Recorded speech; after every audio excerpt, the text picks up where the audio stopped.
Šioje salėje dominuoja kūriniai, kuriuose vaizduojama architektūra ir šią seriją vadinu Blend Paintings, sąmišės.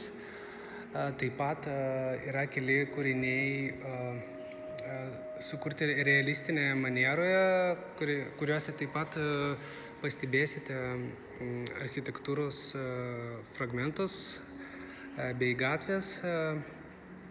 Tai šiaip laikau architektūrą kaip istorinį kodą, nes kalbant apie architektūrą, tiesiog galime paliesti žmonių istoriją bei jų veiklą.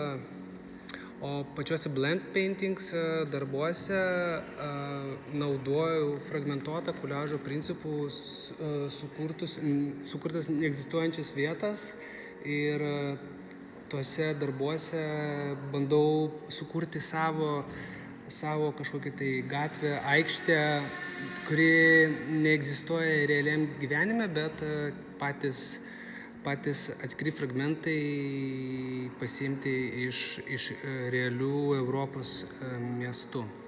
Taip pat čia matysite darbą, kuris vadinasi autoportretas. Tai čia toks kaip ironiškas darbas, kuriame atrasite mano veidą tarp automobilių, sakykime taip, sudaužytų senų automobilių.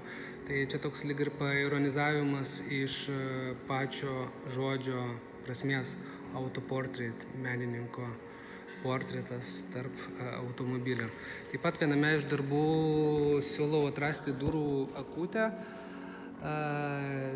kuris kalba apie tai, kaip mes nuskaitom